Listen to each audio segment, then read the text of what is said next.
Yo folks, and welcome to the channel. In today's video, we'll be talking about the latest gacha games, mobile titles, and games coming to June, Gacha News Weekly, and more. Let's jump right into this. First things being is Iridescent World. Is a fan-made gacha game, and they're looking for people to assist them. Just note, this is going to be available on your browser, so it's not going to be on your phones, but everyone is going to be able to play it. It looks absolutely amazing.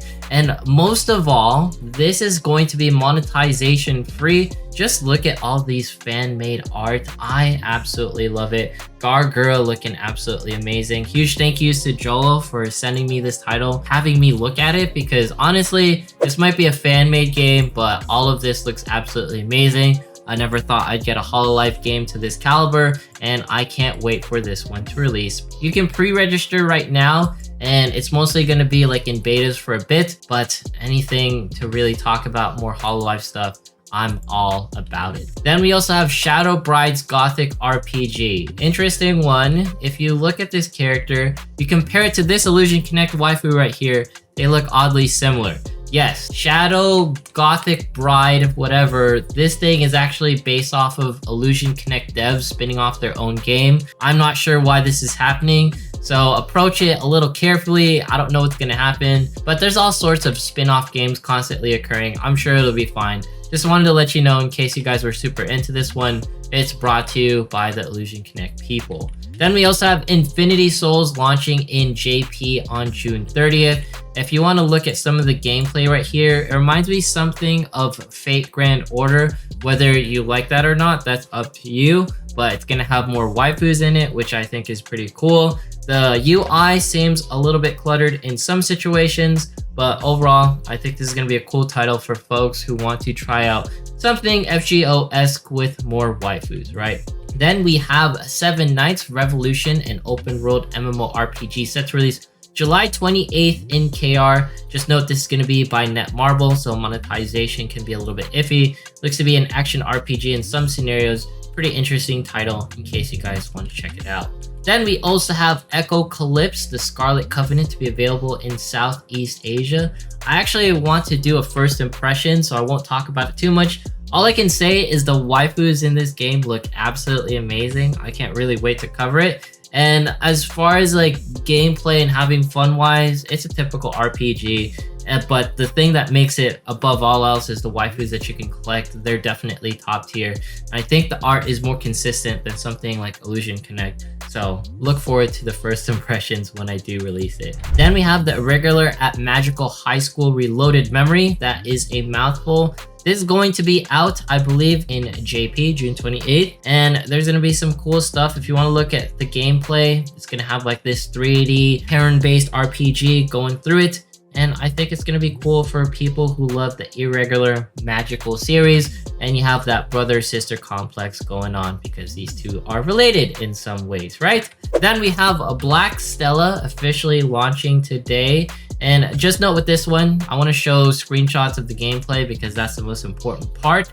It is more of a tower defense. So in case you're looking for something overtly different, then not really, but it's going to be a cool title in case you guys want to try something that's tower defense related, right?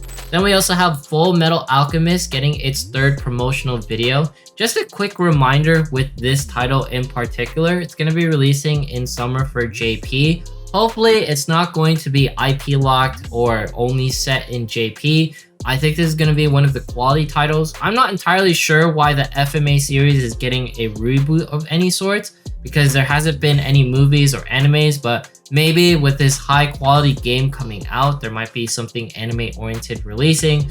All I know is that this looks absolutely amazing and I can't wait to try it out. Hopefully I can. It's going to be coming out sometime soon, I bet you in 2022. Then we have Disney's Mirrorverse that's out worldwide for both Android and iOS. This is actually not going to be an idle RPG. This is going to be an action RPG brought to you by Kabam. So in case you wanted something where you actually tap in and getting pretty in-depth with the combat, this is one for you. You can see Scar, he's going to be like a shadow-based, Shikamaru-based character, husbando, creature, whatever you want to call him. It is a weird take on the Disney Mirrorverse series. The graphics, some people compare it to like the PS2 era, But in all regards, I think this is a pretty interesting title for a Disney franchise game because there's not a lot that's oriented in more of the action way. Most of the Disney games are more turn-based, so look at this one in case you're interested. Then we have Octopath Traveler that's set to release in July. This is confirmed to be July 27th. I spread the date July 28th. You can preload on July 26th. I think this is pretty cool. Probably gonna be the biggest release of July, but June has been jam-packed with a lot of gacha games as of late. So look forward to this coming out relatively soon. And FG told me the gameplay for this is better than the console version or the Switch version, so I'm keen to play it, that is for sure. Then we have Ensemble Stars, globally released but also open beta in select regions such as Canada, Australia, and the United Kingdom. Honestly, this is a pretty cool husbando rhythm game. I really want to try it out when I have the time. It reminds me a lot of the Uma Musume series because they're performing on stage, except you're going to be tapping buttons instead of just watching them perform, getting them to race on the track. Ensemble Stars, hopefully it's a huge success. I'm definitely rooting for it because it was a huge success in the East Asia regions. Then we have Avatar Reckoning that had its second closed beta test in Canada and Philippines. It's a MMORPG shooter. I'm not sure what's going on with this one. It's based off of the Blue People, not AIM like last week, right? Then we have Tales of Abyss that's out on early access. If you wanted something that pays homage to Azure Lane and I guess a more vertical view, you can play this one. Honestly, I'm just really here for the waifus because they look absolutely cool. I'd be a little bit wary of this title just because of the fact that it has like that standard UI of like CN copy pasta games. Oh my god, what was that? I don't know if we have to censor that, but it appeared for only a second. So yeah, there is definitely some culture in this one in case you want to play it. Tales of Abyss, there we go. Then we also have Into the Breach that is going to be brought to you by Netflix. You can actually play this on mobile. If you've never played Into the Breach, it's a fantastic tactical RPG, pretty fast-paced as well. So for Netflix to release something this amazing on our mobile devices, July 19th, I'm pretty keen to play it. Then we have the events rolling around. First ones, Counterside got an update. We have Edo Meitner and I believe Regina McCready. She's going to be out. Not to mention, we are going to be celebrating our 1 month release. There's going to be 50 free summons. You can participate in Counterside. So Counterside fans rejoice. There's a lot of good stuff and it just keeps on flowing with all the giveaways, everything occurring for Counterside and free codes everywhere. Then we have Diablo Immortal, a fan made a rift simulator or a summon simulator for the gems. This is a thing that people are spending thousands of dollars on. It's kind of interesting someone made it there. You can lose your mind over here. And then we have Artery Gear Fusion having a collab with Madoka Magica. I love collabs on Artery Gear Fusion because they always give the characters a proper buff. A lot of times collabs occur with these games and the characters are never strong enough. Artery Gear hopefully will do it right with Madoka Magica because I know a lot of people love this series and it's a very interesting anime, that is for sure. Then we got Ragnarok X collabing with Attack on Titan. Seems like Attack on Titan just collabs with everything these days. I think this will be pretty decent because Ragnarok is a pretty good anime-based MMORPG, so we'll see how this one flows. Then we have a Final Fantasy War of the Visions collabing with Final Fantasy X over in Global. Honestly, Final Fantasy X, I tried to play it when I was a kid. It was a little bit difficult because a lot of the mechanics were a little bit too hard for me. But I know a lot of people love Final Fantasy X, just like how a lot of people love Final Fantasy VII. You guys let me know in the comments in the previous video. So Final Fantasy X coming at you relatively soon. Can't wait to play it, or at least take a look at all the videos people are going to be releasing of Tidus doing some work in War of the Visions. Then we have Alchemy Stars doing the Trees, Fish, and Slow Life event that's now available. I love how Alchemy Stars always goes above and beyond with their events. Like, they're creating an entirely new game mode just off of this. Like, I don't see any gacha games going to this level for their events. They had like that open world scenario. Now they have like these bit-like graphics that you can do. It's just absolutely insane. I have to give it up for Alchemy Stars because they're just continuing why they were the #1 game, in my opinion, for 2021. You also have Nina right here, and of course Sanai, that's going to be the latest characters within this new event. And then we also have Alchemy Stars collabing with Persona 5 that's coming in July, so look forward to that. Alchemy Stars just going strong.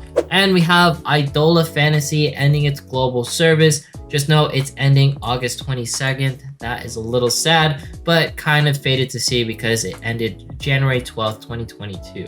And that was pretty early. And then we have Final Fantasy Record Keeper that's also having a global shutdown after going 8 years strong on September 29th. You can't make any more purchases starting August 30th. I don't know why you make any purchases now, but Final Fantasy Record Keeper, claps to you because this is one of the games that I know the subreddits love on the gacha gaming, and it's probably one of the OGs when it comes to gacha gaming itself. So salute to the Final Fantasy record. Then we have Puzzles and Dragons JP doing a Kingdom collab. Shoutouts to all the Kingdom fans out there. And then we have Ni no Kuni News having some troubles with its NFT portions, with bots just running rampant. And the reason why bots are going crazy is because people want money. The more accounts you have, the more of the crypto that you can get. This is an ongoing issue with like the crypto space, so hopefully they get it mitigated. If not, you can see how NFTs just have a difficult time launching because people are just going to get really smart to get more money out of the game. Then we have the Arknights news releasing English and Korean dubs. I must first understand my target. 박사, 지금부터 너의 호위를 담당하겠다. I think that is pretty cool because when a game gets dubs for different languages, that means they have extra budgets or extra ways to get to their core audience. And not everyone just likes listening to the JPVAs, even though I love the JPEAs. I never listen to stuff in English dub, but it is nice to listen to English dub when you want to turn your brain off. Not to mention there is some respected English VAs out there, so shoutouts to all of them. It's really cool to see Arknights getting this amount of love, but it's always gotten love. Arknights is just a really crazy series that's just going to do well forever, in opinion. Then we have Fate Grand Order introducing the permanent version of the Seraph event. It's going to be added as part of the 5-year anniversary for this game. It's going to include the 4-star Moon Cancer Servant BB right here, looking like a pretty amazing waifu. And we have the Hoyoverse news with Honkai Impact 3rd getting its 5.8 release date next week on June 30th. It's going to be introducing this Griseo character, I believe that's her name, and she's going to be based off of painting. She looks absolutely stunning. I love how Hoyoverse is just introducing characters left and right for Honkai Impact 3rd, keeping the quality while still maintaining Genshin Impact, Tears of Themis, and their future titles Zenless Zone Zero and Honkai Star Rail. Speaking of which, Honkai Star Rail released some stats, Dan Hong being one of the top used characters. We have Seely being the one to do one-hit kills. Maybe Seely's going to be a top-tier character. We have Herta doing the most spins. We got to know Wallish. And then Dan Hong, the #1 unit to be deployed. Probably because he was free. And then a lot of treasure trotters were killed and all sorts of stats that you can look up. Pretty interesting for a CBT to release because it doesn't really happen. Then we have Zenless Zone Zero lore, them being known as Gentle House, otherwise known as the Cunning Hares. And quick note, Nicole Damara is actually the founder of the Cunning Hares. I love how this is just expounded upon on all the lore because this game isn't even out. But the fact that I get to know characters before it's releasing just makes sense because it's going to be really hard to look at the story when I just want to focus on the gameplay and the waifus to come. Then we have Genshin Impact news bringing the Muddy Bazaar Adventure event. You can check it out here. There's going to be transportation tests. There's going to be an automated charging and all sorts of stuff. Genshin Impact, always having some cool stuff to do. And I know it's not like the greatest new things, but hey, it's something different that you can check out on the Genshin Impact. Then we have some leaks with some character names. I won't show any images because I know sometimes people don't want to be spoiled. But Scaramouche, Kusalani, lots of different interesting names compared to the previous notes. And then we have the IRL events occurring. First up, we have Anime Expo that's going to be July 1st through 4th. I'm going to be there in case you guys want to hang out. Or you just want to get your anime on and see some gacha gaming stuff that's probably going to be there. It's gonna be a really cool time to be at. It's gonna be in LA, by the way, just note. And then we have the Genshin Impact NA Tour. They have a schedule for their stage assembly, so if you want to check out Paimon and her questionnaire, do some open world challenges, they're even gonna have like this stamp hunt thing where you can get free goodies, which is really cool.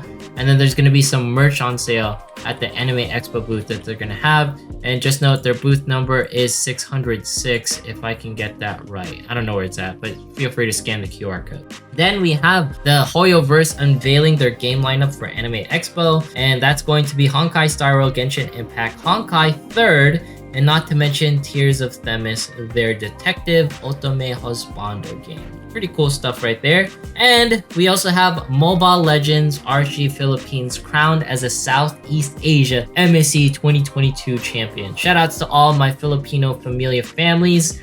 Yes, I said family twice. Filipino people, I love y'all. Thanks again for representing us so well in the Mobile Legends area.